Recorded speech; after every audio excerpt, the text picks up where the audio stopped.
The trilateral USMCA deal is getting some pushback by some labor groups and lawmakers regarding labor laws in Mexico. However, Mexico now appears to be hearing the U.S. loud and clear. One America's Adonis Albright has those details.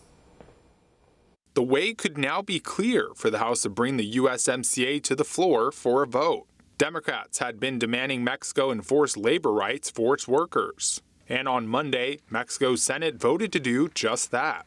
The bill allows Mexican workers to vote on unions and their contracts through a secret ballot, a change that has garnered the support of leftist President Andrés Manuel López Obrador, who's expected to ratify it.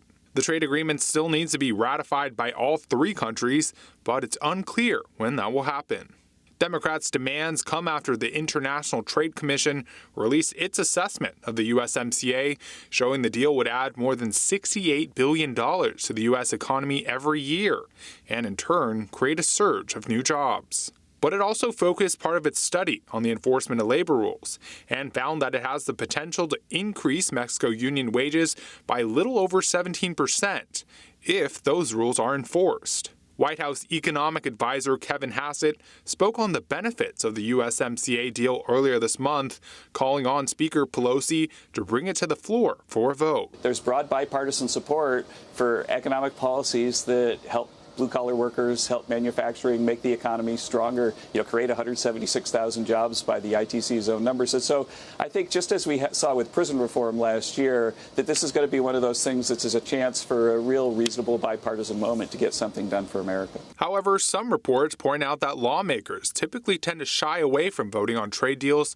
so close to an election. Iowa GOP Senator Chuck Grassley recently wrote that steel and aluminum tariffs, which were slapped on several U.S. trading partners last year, should be lifted before the deal can be taken up.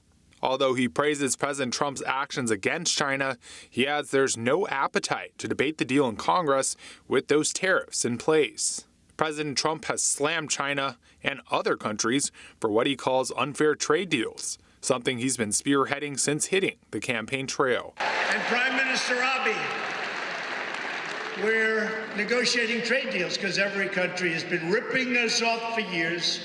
And I really like the Prime Minister. He's a friend of mine, but I said, Mr. Prime Minister, we got to do something.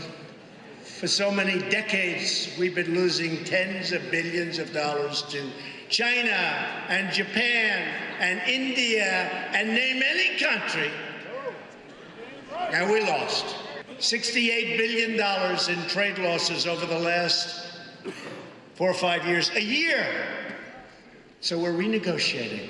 In an interview Monday, top White House economic advisor Larry Kudlow said he hopes Speaker Pelosi, who's been very cooperative so far, will give the deal a vote in the near future. Adonis Albright, One America News. Want to see more videos like this? Click on the link below and subscribe to One America News on YouTube, and call your cable provider and kindly demand that One America News is added to your lineup. Call and subscribe today.